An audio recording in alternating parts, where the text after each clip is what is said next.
今天我們要聊的是一位能夠聽見死亡聲音的女子。在泰國，有一個人的名字，只要一出現在熒幕上，整個社會的神經就會瞬間繃緊，政府會緊張，網絡會炸鍋，甚至連律師都坐不住，因為他開口說的往往不是普通的算命，而是一種讓人脊背發涼的預告。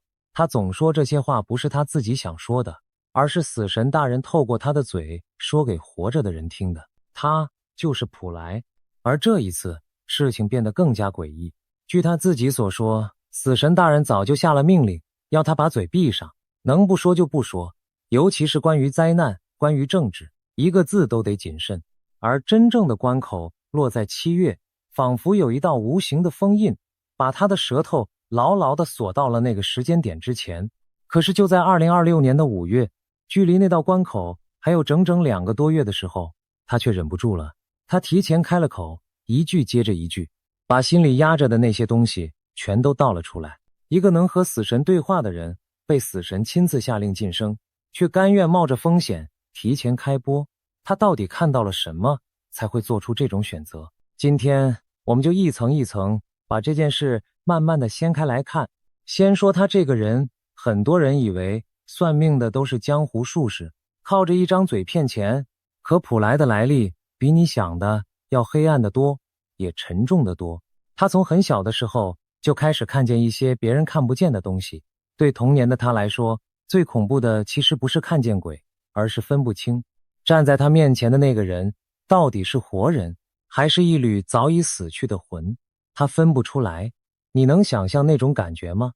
別的孩子睜開眼睛，看到的是同學，是老師，是爸爸媽媽，而他睜開眼睛，看到的世界裡永遠混雜着一些不該站在那裡的身影，有些對他笑，有些對他哭，有些只是靜靜地看着他。他沒辦法向任何人解釋，因為說出來只會被當成瘋子。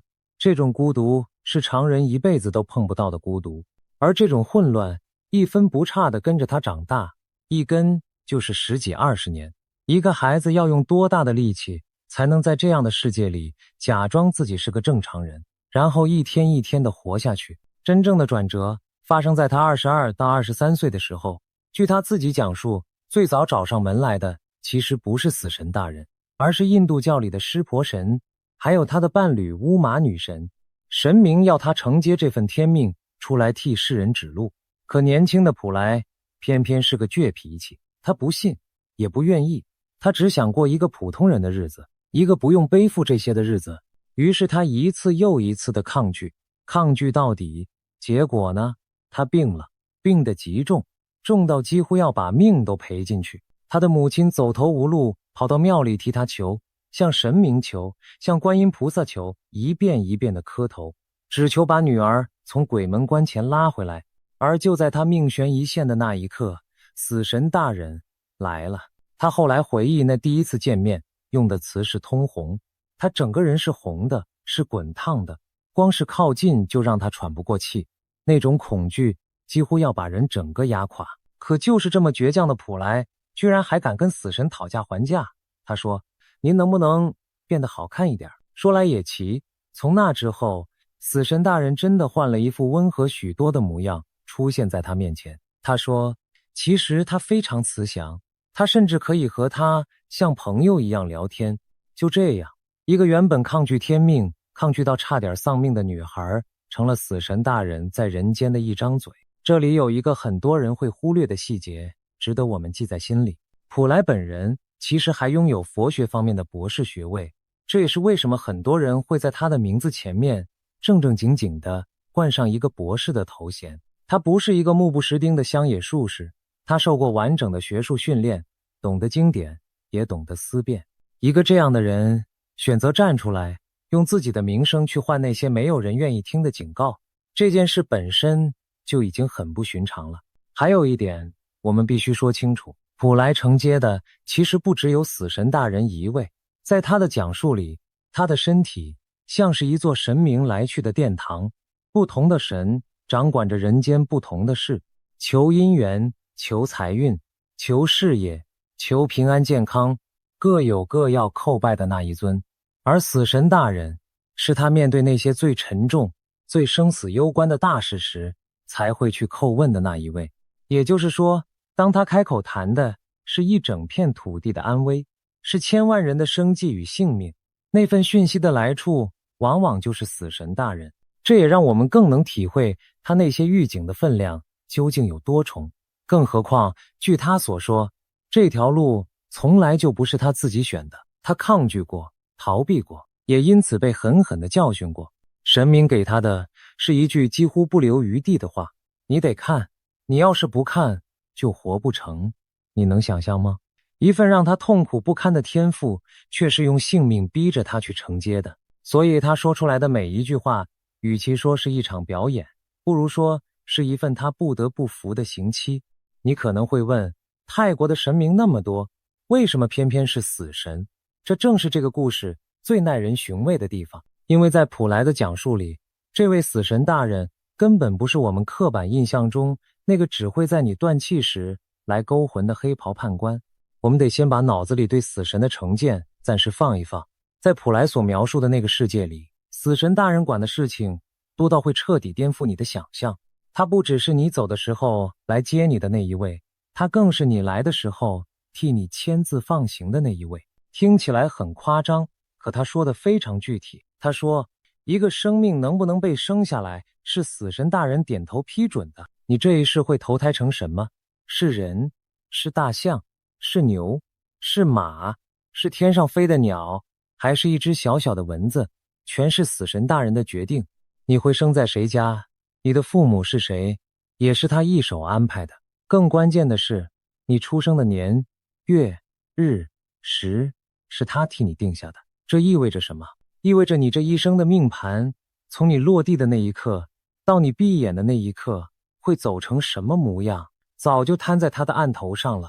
不止如此，他說，你這一輩子會遇上哪些冤親債主，哪一筆債會在什麼時候找上門來討，也是死神大人在一筆一筆的調度。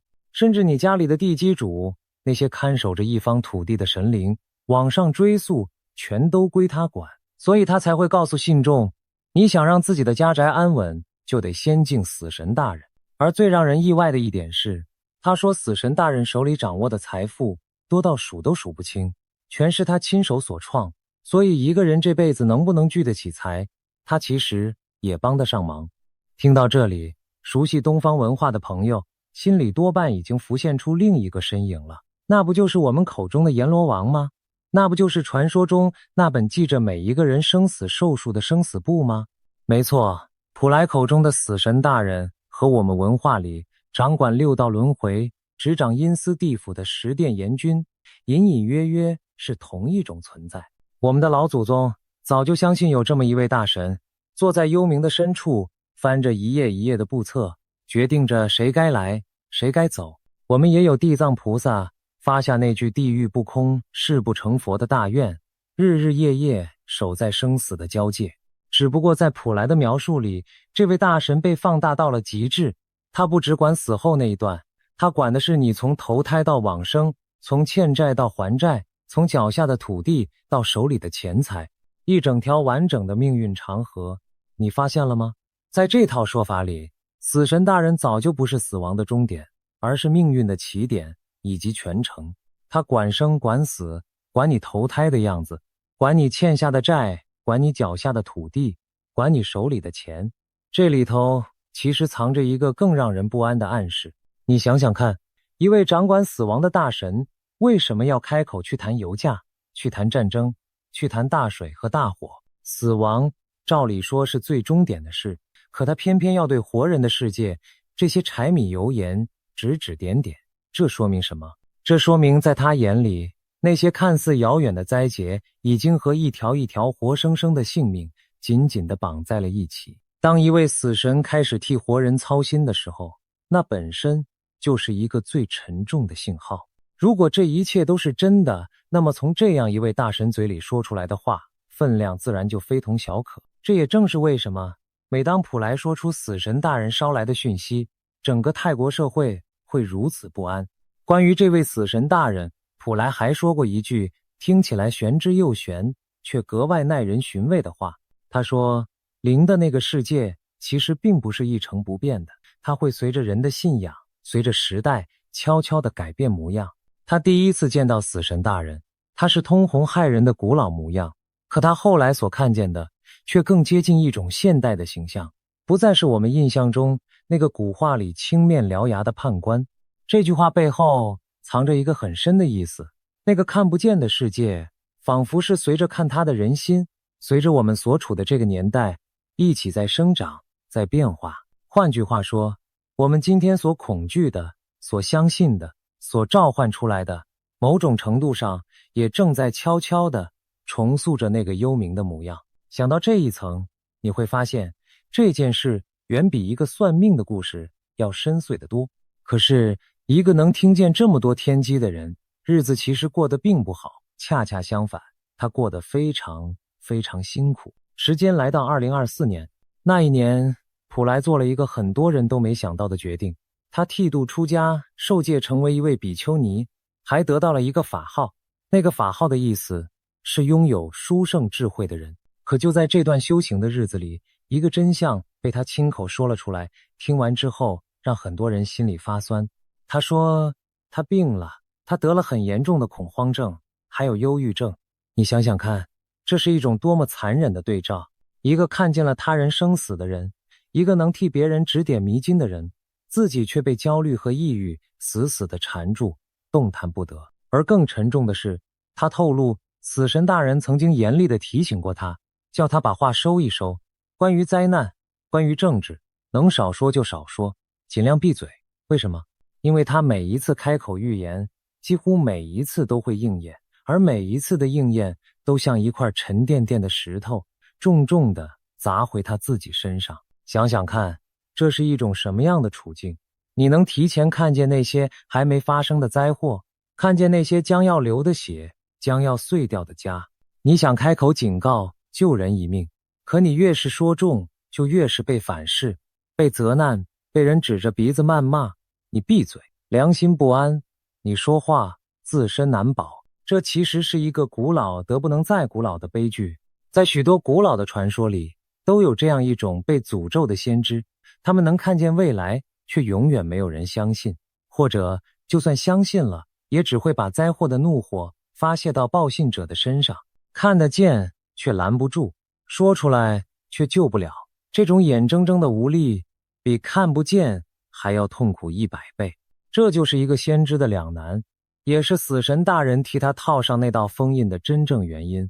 他背負的從來就不只是那些預言本身，而是知道的太多之後，那份沒有任何人能替他分擔的重量。所以說，那道封口令與其說是一種無情的禁令，倒不如說是一位神明對一個凡人一種笨拙卻真切的保護。同年的9月，他結束了比丘尼的身份，還俗回到了紅塵。說到這裡，也許有人會撇撇嘴，覺得這不過又是一套神神叨叨的說辭罷了。這種懷疑其實非常合理，我們也必須誠實地把話說在前頭。所有的預言終究都屬於信仰的範疇，沒辦法用科學一刀切地去驗證它的對錯。一個人說中了10件事，你能記住的往往是那說中的10件，而那些沒說中，悄悄被遺忘的，可能還有更多。聽這一類的內容，務必要帶着自己的清醒和判斷，這一點比什麼都重要。事實上，就在他因為預言而掀起風波的時候，也確實有不少人站出來質疑，認為在人心惶惶的時刻，這樣的話只會制造更多的恐慌，是一種不負責任。這樣的批評同樣有它的道理，我們不該假裝聽不見。但話又說回來，普萊之所以能讓那麼多人不敢一笑置之，是因為在他身後確實壓着一連串被人反復提起的往事。比如他被說中過那一場疫情的再度捲土重來，比如那一次讓整座曼谷都清清楚楚感覺到摇晃的地洞，也曾經落在他的預警範圍之內。再比如泰國演藝圈的浮浮沉沉，佛門之中還有那個所謂橙色圈子裡的種種醜聞風波，一件一件先在他口中被提前點了名，然後又一件一件真的爆了出來。這些事湊在一起，你很難再用單純的巧合去把它們全部解釋掉。這裡頭那一場地震尤其讓人印象深刻。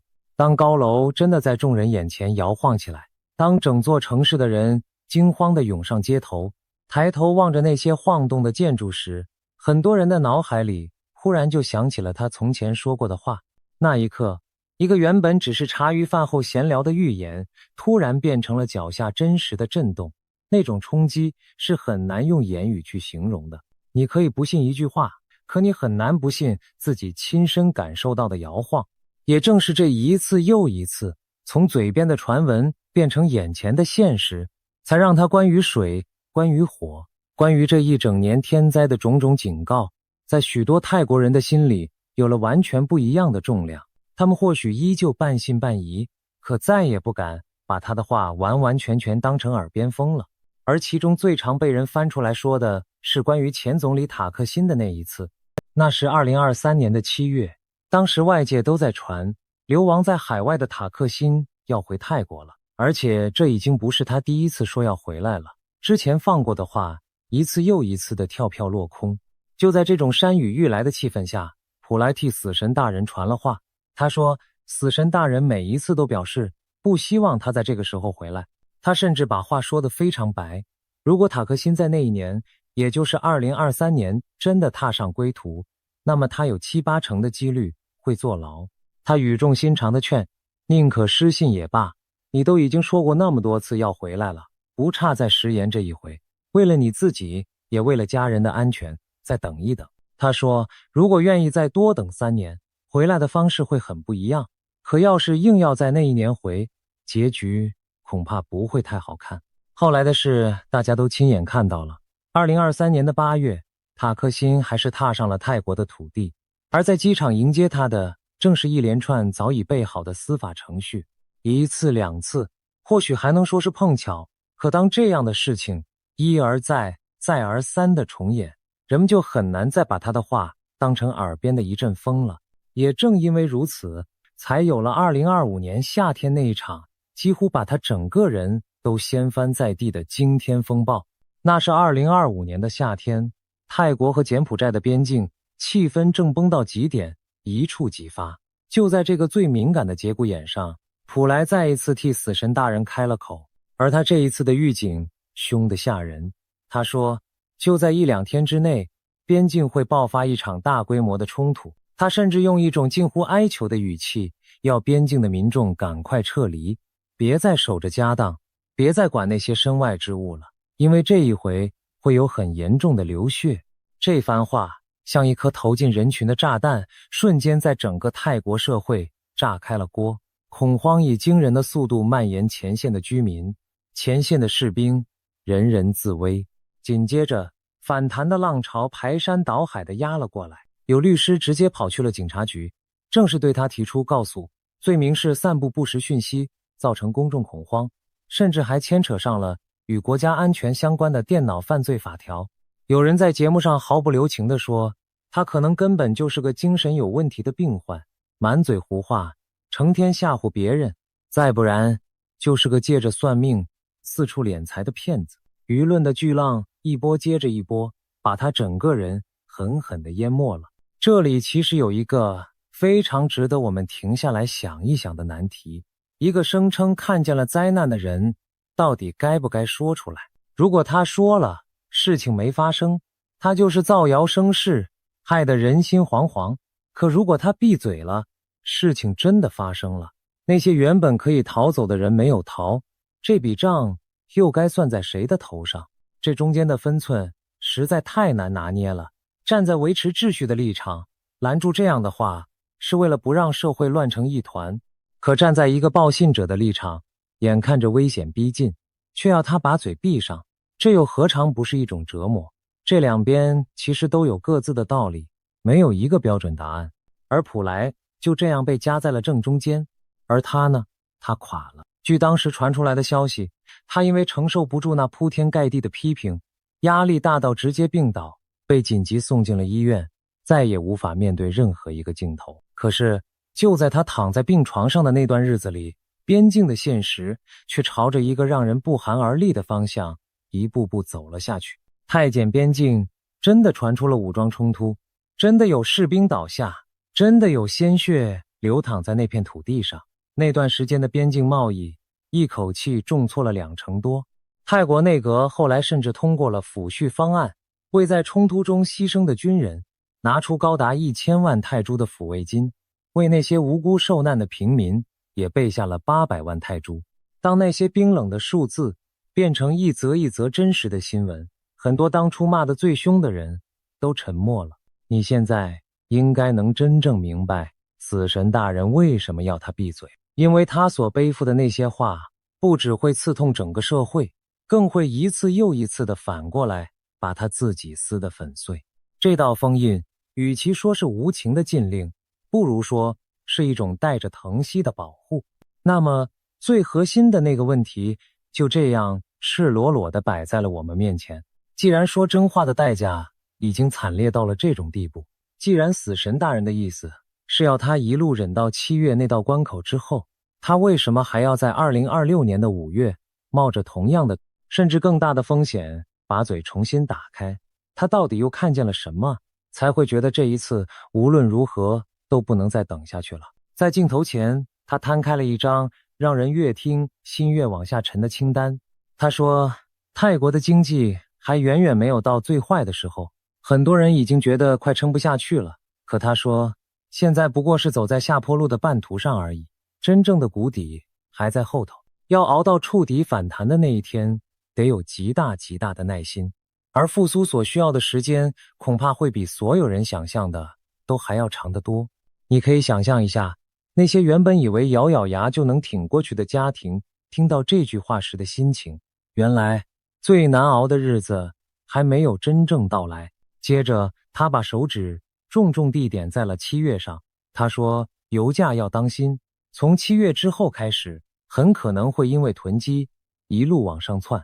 不過他也謹慎地留了一句話，這裡頭其實藏着一個變數，就是那些握着局勢的人到底會不會讓那一天真的發生。然後是那個讓人一聽就心裡發毛的數字。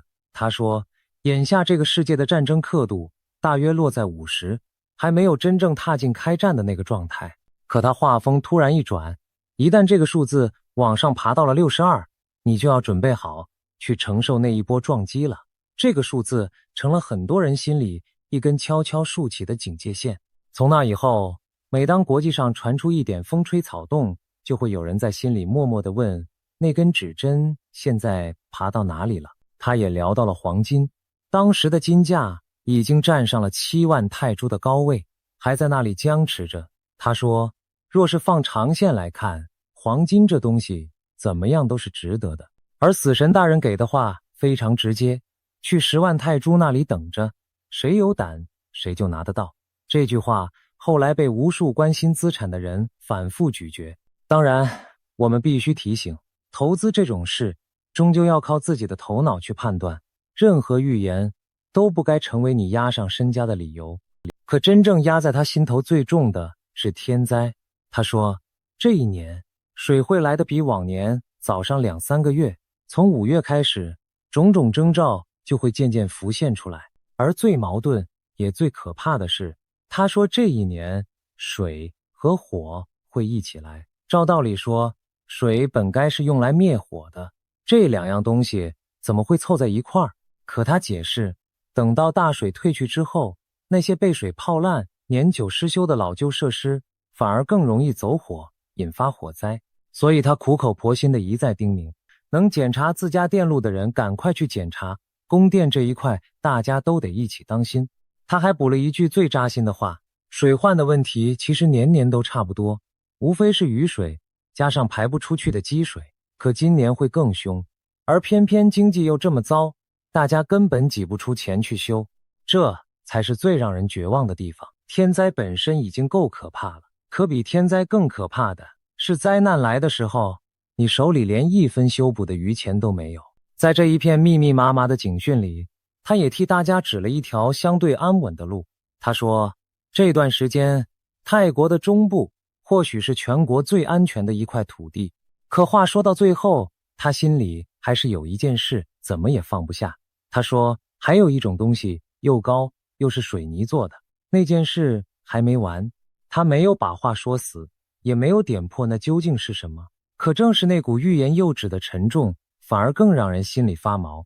一個高聳的水泥的東西會是什麼？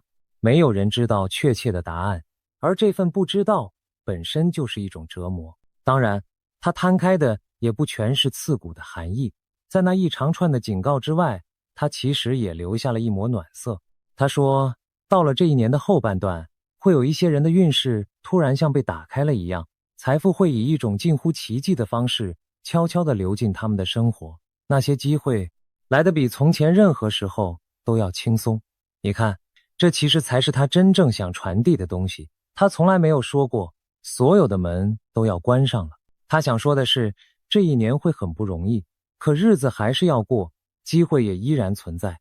關鍵在於你有沒有看清風往哪個方向吹，有沒有在該躲的時候躲好，在該伸手的時候穩穩地把機會接住。一個真正的預警從來都是有明有暗的，因為真實的人生本就是這樣，福禍相依，明暗交織。現在讓我們把目光重新拉回到那個貫穿始終的疑問上，為什麼偏偏是7月？把它攤開的這張清單一項一項疊在一起看，你會發現7月像是一個所有絲線交匯的結。油價的異動指向7月之後，大水的提早報道從5月鋪陳到了盛夏，正是最凶的時候，而那根戰爭的指針也在這段時間裡悄悄地往上爬。死神大人給他定下的那道界限，恰恰就是這個節點，仿佛在他的眼裡，有某些原本被壓着的東西，會在越過7月之後，一件一件的鬆動，浮出水面。他原本是該安安靜靜的，等着一切自己揭曉的，可他沒有，他選擇在門還沒打開之前，就先敲響了警鐘。把這一整張清單完完整整地攤開來看，你就會發現，這根本不是幾句零零散散的嚇唬，它是一幅環環相扣的圖景，一個關於經濟、關於衝突、關於水火天災的完整輪廓。而這或許就是他甘願違抗死神大人提前開口的答案，因為這幅圖景實在太大太重了，他一個人的肩膀實在壓不住。與其眼睜睜看着它落下來，他寧可再挨一次罵，再受一次反噬，也要把話先喊出去。更讓人不安的是，當你抬起頭，把目光投向更遠的地方，你会發現緊緊盯着2026年的並不只有普萊一個人。熟悉這個頻道的朋友都知道，阿南德早就一次又一次地把目光投向了這幾年，反反复复地提醒着全球經濟的動盪，還有人心深處的不安。而那位早已離開人世的88萬加，他生前留下的關於2026年的種種預言，同樣繞不開衝突與災變的陰影。這些聲音來自不同的國度，不同的傳統，說着不同的語言，彼此之間甚至素不相識。可奇怪的是，當你把它們並排放在一起，它們竟然不約而同地指向了相似的方向。那種感覺確實會讓人的背後悄悄地滲出一層涼意。真正讓人心裡發沉的，其實從來都不是某一個具體的日子，而是這種隱隱約約的共振，是那麼多支不同的指針，好像都在朝着同一邊緩緩偏轉。當一個人這麼說，你可以當他胡言亂語，可當很多個彼此無關的人都在說相似的話，你就很難再輕鬆地轉過頭去。其實靜下心來想一想，我們或許該問的並不是普萊到底準不準，而是我們自己為什麼會這麼想聽。你有沒有發現，每逢世道不安的年頭，這樣的先知總會一個接着一個地冒出來，而人們也總會不由自主地圍上前去。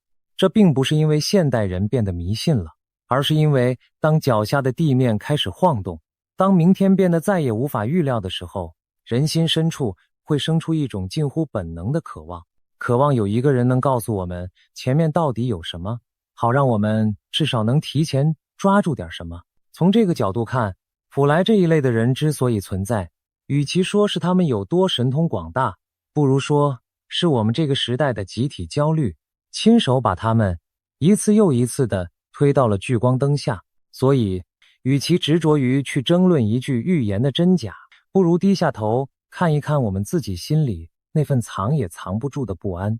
認清了這份不安，或許比任何一句預言都更能幫我們真正的站穩腳跟。可是就在這裡，我們必須把那份最寶貴的清醒重新握回自己的手裡。預言終究是活在信仰的世界裡的，它沒辦法被搬進實驗室一板一眼的去證明它的對錯。而且別忘了一件很重要的事，連普萊自己都給這一切留了很大的餘地。他說，那個戰爭的刻度還會動，那個關口的日子，握着局勢的人到底會不會讓它發生，都還是未知數。這其實藏着一個很東方也很溫柔的道理，命並不是死的，它不是一塊刻好了就再也改不動的石板。我們的文化裡一直在講一句話，叫做命自我立，福自己求。就算真的有那麼一本生死簿，就算真的有一位死神大人在幽冥裡替我們寫下了劇本，佛家還告訴我們，一個人的一念之善，一場共同積攢下來的福報，都有可能在你看不見的地方悄悄地把那根指針往回撥上一撥。知道未来會有難，不是要我們坐在原地等着挨打，而是要我們趁着現在多積一分德，多存一分糧，多修一分心。真正懂得預言的人，聽完之後不是嚇得手足無措，而是默默地開始把自己的日子過得更踏實一點。說到底，死亡本來就是這世上最公平也最神秘的一件事。無論你是誰，無論你曾經擁有過多少，最終都要走到死神大人的面前，交出這一生的答卷。也正因為如此，古往今來，人們才會對死後的世界，對那位執掌生死的大神，懷着這樣一份寂靜且畏的心。普萊的故事之所以能打動人，或許並不只是因為他說中了幾件事，而是因為他讓我們重新想起了那個我們平日裡總是刻意回避的話題。我們總以為死亡離自己還很遠，可死神大人透過他提醒我們的，恰恰是，正因為誰也不知道那一天究竟是哪一天，我們才更該珍惜眼前這每一個還能呼吸，還能與所愛之人相守的當下。這或許才是這整個故事藏在最底層的那一份溫柔。所以你會慢慢發現，普萊真正想告訴世人的，其實從來就不是絕望兩個字。他一遍一遍地開口，冒着被謾罵、被起訴、被自己的身體反噬的風險，說到底是想懇求大家一件事，早一點準備，穩住自己的心。別在風雨真的打下來的那一天，還傻傻地站在最空曠、最無遮無擋的地方。他賣的不是恐懼，他賣的是一把還來得及撐開的傘。說到準備，這裡其實有一層意思，值得我們特別點出來。他所說的準備，從來就不是要你囤積一屋子的物資，把自己嚇得草木皆兵。真正的準備，往往是一些安安靜靜的小事，是趁着閒暇，回頭檢查一下家裡那些老舊的線路和管線，是在手頭還算寬裕的時候，替自己也替家人留下一點應急的餘糧和積蓄，是多打一通電話，抽空回家看一看那些年紀漸長的父母。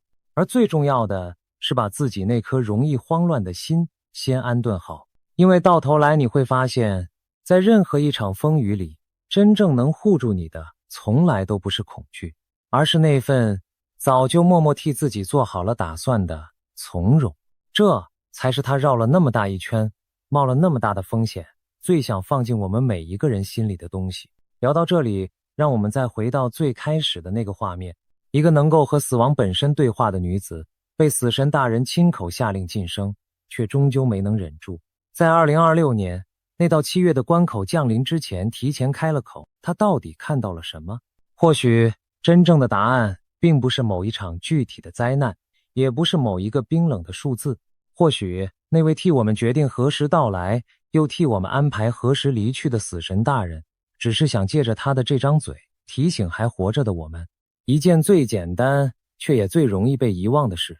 他想說的從來就不是要我們去猜那場風暴究竟會在哪一天降臨，而是要我們確保當它真的來的時候，我們每一個人都已經替自己也替身邊的人找好了一處可以遮風避雨的屋檐。風已經起了，指針還在慢慢的移動。至於那道7月的關口之後，等着我們的究竟是風平浪靜，還是驚濤駭浪？普萊沒有把話說完，死神大人也依舊沉默着。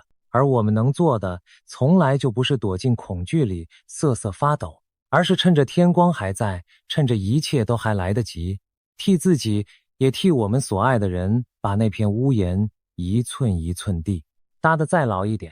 這才是所有的預言背後最想教會我們的那一刻。